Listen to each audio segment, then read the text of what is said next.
Comment remplir le volet médical du certificat de décès?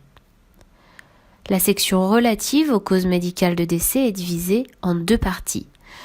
La partie 1, qui doit contenir l'enchaînement des événements morbides ayant conduit à la mort, il s'agit de renseigner la chaîne causale la plus probable. Et la partie 2, où peuvent être inscrits d'autres conditions importantes ayant contribué à la mort du défunt. Regardons d'abord la première partie. Sur la première ligne, la ligne A, vous devez indiquer la cause immédiate du décès, c'est-à-dire ce qu'il s'est passé juste avant la mort du patient et qui a conduit à son arrêt cardio-respiratoire. Cette ligne A ne doit jamais être vide. Sur les lignes suivantes, vous indiquez le processus morbide, c'est-à-dire l'enchaînement des causes qui ont conduit à la cause immédiate. Votre dernière ligne correspond à la cause initiale du décès. Par exemple, en partie 1, en ligne A, insuffisance rénale aiguë, en ligne B, insuffisance rénale chronique,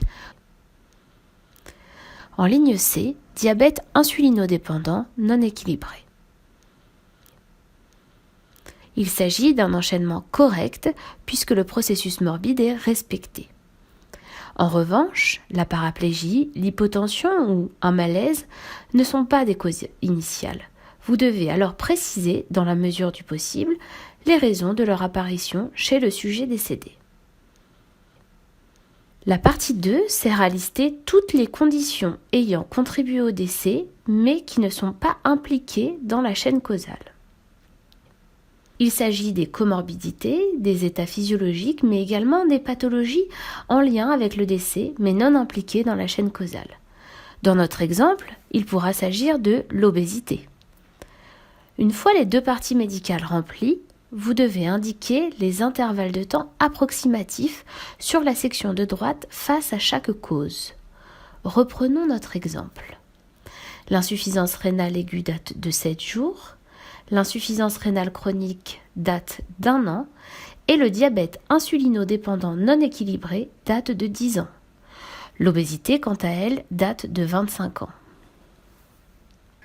Même si vous n'êtes ni le médecin traitant du défunt, ni le médecin ayant récemment pris en charge le patient, vous devez néanmoins utiliser les ressources disponibles et votre meilleur jugement médical pour déterminer le plus précisément possible la cause du décès.